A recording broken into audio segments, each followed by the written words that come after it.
Good morning बच्चों। आज मैं आपको 10th क्लास के मैथ की एक्सरसाइज 14.1 का तीसरा क्वेश्चन कराऊंगा। तो बच्चों, तीसरे क्वेश्चन में हमें पूछ रहा है कि निम्नलिखित बंटन एक मोहल्ले के बच्चों के दैनिक जेब खर्च दर्शाता है।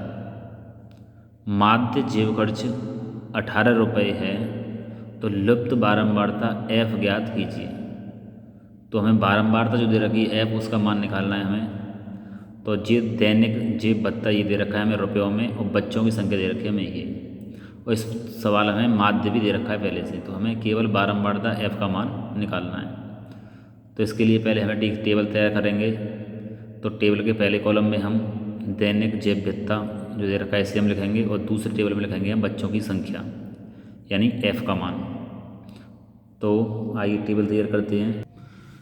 तो इस क्वेश्चन में हमने पहला जो इस टेबल में पहला कॉलम आ गया दैनिक जेब भत्ता, ये लिख लिया हमने, और बच्चों की संख्या को हमने ये लिख लिया।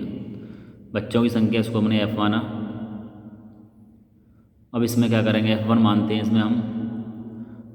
अब इसकी सहायता से हम तीसरी जो कॉलम है उसे तैयार करेंगे कि इसकी हम माध्य वैल्यू निकालेंगे। इन दोनों पदों को जोड़ के 2 से भाग दे देंगे, तो हमारा x1 का मान निकल के आएगा। तो 11 और 13 हो जाएंगे 24, और 24 में 2 से भाग देने पर कितना आ गया 12। 13 को और 15 को जोड़ के 2 से भाग दिया तो कितना आ गया 14, और 15 और 17 को 2 से जोड़कर 2 से भाग देने पर कितना आ गया 16, और 17 और 19 को जोड़कर 2 से भाग देने पर आ गया हमारा 18, और 19 और 21 को जोड़कर 2 से भाग दिया तो कितना आ गया 20, और 21 और 23 को जोड़कर भाग देने पर आ गया हमारा 22, और 23 और 25 को जोड़कर 2 से भाग देने पर कितना आ गया हमारा 24। तो ये आ गया, ये f1 की वैल्यू, और ये मान लिया हमने होती है xi की वैल्यू। अब क्योंकि इसे हम निकालेंगे पग विचलन विधि से, इसलिए इसके लिए हमें di का मान निकालना पड़ेगा, और di का मान निकालने के लिए xi और a की जरूरत पड़ेगी। ये हमारे xy का मान दे रखे हैं, हमें a का मान देखना है क्या होगा। तो xi की जो संख्या दे रखी है उसकी जो माध्य संख्या होती है, बीच की संख्या होती है, उसे हम a का मान मानते हैं। तो ऊपर से हमने 3 संख्या छोड़ दी, 1 2 3, और नीचे से भी 1 2 3 संख्या छोड़ दी, चौथी संख्या दे रखी है 18, उसको हमने a का मान लिया। a का मान कितना हो गया 18। अब इस 18 को हमें इन सभी मानों में से घटाना है, यानी xi में से 1 घटा रहे हैं, तो ये xi के मान दे रखे हैं। इन सभी संख्याओं में से हम 18 को उठाएंगे, तो 12 में से हमने 18 को माइनस किया तो माइनस के 6 आएंगे, 14 में से हम 18 को माइनस करेंगे तो माइनस के 4 आएंगे, और 16 में से 18 को माइनस करेंगे तो माइनस के 2, और 18 में से 18 को घटाएंगे कितना आएगा 0। अब 20 में से 18 को उठाएंगे कितना आ जाएगा प्लस के 2, 22 में से 18 को माइनस करेंगे तो कितना आ जाएगा 4, और 24 माइनस 18 कितना होगा 6। तो ये आ गया हमारा di का मान आ गया। अब हम अगला कॉलम तैयार करेंगे, उसमें निकालेंगे हम ui का मान। और ui का मान कैसे निकालते हैं, जो di का मान आया है उसमें हम इसके अंतर से भाग देंगे। तो di का मान जो दे रखा है इसमें, और इसका अंतर कितना है, इसका जो अंतर है 11 12 13, तो इसका अंतर कितना है 11 के बाद 12 और 13, तो इसका अंतर है इसमें 2 का अंतर है सभी संख्याओं में। तो इन di के मान में हम s से भाग देंगे, तो 2 का भाग देंगे 6 में 3 आ जाएगा, 4 में 2 से भाग देंगे तो -2 आएंगे, और -2 में 2 से भाग देने पर माइनस का 1 आ जाएगा, 0 में भाग देने पर 0 ही आता है, 2 में 2 से भाग देंगे तो 1 आएगा, 4 में 2 से भाग देंगे 2 आ जाएगा, और 6 में 2 से भाग देंगे तो 6 आ जाएगा, 3 आएगा, भाग देने पर 6 में 2 से भाग देंगे तो 3 आ जाएगा। अब ये आ गया हमारा ui का मान। अब ui का मान और fi का मान, इन दोनों का हम कर देंगे आपस में गुणा।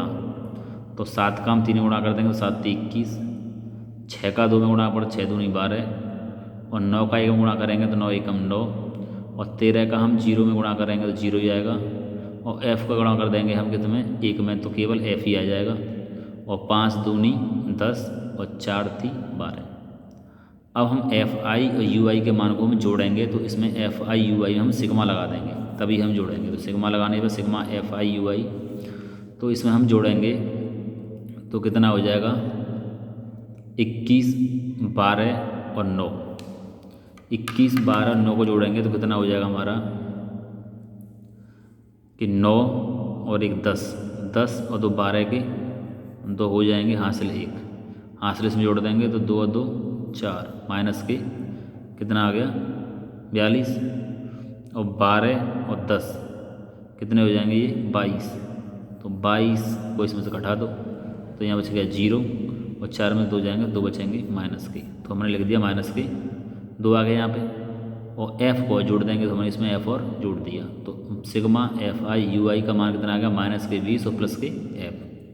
अब जो FI है उसका भी मान हम जोड़ेंगे, तो FI में हमें सिग्मा लगाएंगे क्योंकि हम जोड़ रहे हैं इन मानों FI के मानों को। तो इन सबको जोड़ने पर कितना आ गया हमारा, संख्या को जोड़ देंगे तो कितना आ जाएगा 44, और f प्लस में आ जाएगा। तो अब पाक विचलन विधि का फार्मूला क्या होता है हमारा, माध्य, ये माध्य कोई x बार को हम माध्य मानते हैं, तो a plus sigma FI/UI upon sigma FI गुणा में कर देंगे हम h। अब a का मान कितना है 18, FI/UI सिग्मा FI/UI का मान कितना आ गया -20 और प्लस के f, और FI का मान सिग्मा FI का मान कितना आ गया 44 प्लस f, और h का मान कितना है, इनका अंतर कितना आ गया हमारा 2। तो इनकी जब हमने इसके मानों को लिख दिया, सिग्मा माध्य हमें सवाल में दे रखा है, माध्य दे रखा है तो माध्य की जगह पे 18 आ गया, ए का मान भी 18 दे रखा है हमें, सिग्मा FI का u मान कितना आ गया -20 f, -20 हमने यहाँ लिख लिया और f लिख लिया इधर, और FI का मान कितना आ गया 44 प्लस f, और गुणा जो हमने किया था h का, तो h की जगह h का मान लिख दिया हमने 2। अब ये हमने सारे मान रख दिए, अब 18 को हमें धर ले जाएंगे तो माइनस में हो जाएगा, और 18 में से 18 घटा देंगे कितना बचेगा 0। अब ये संख्या किस में दे रखी है, नीचे भाग में ये आ गई और गुणा में 2 आ गई। अब जो गुणा भाग संख्या जो 44 प्लस f नीचे दे रखे हैं भाग में, उसे धर ले जाएंगे गुणा में, तो ये भी संख्या, ये पूरी संख्या कितनी हो जाएगी 0, और 2 इसके नीचे आ जाएगी किसमें भाग में, 2 से इसमें भाग देंगे तो ये भी फिर भी कितना आ जाएगा 0 आ जाएगा। तो कितना बचेगा f माइनस के 20, और 20 को हम बराबर के धर ले जाएंगे तो कितना प्लस के 20 हो जाएंगे, तो f का मान कितना आ गया 20, और यही हमें सवाल में पूछ रहा है कि f का मान ज्ञात कीजिए, तो f का मान कितना आ गया 20।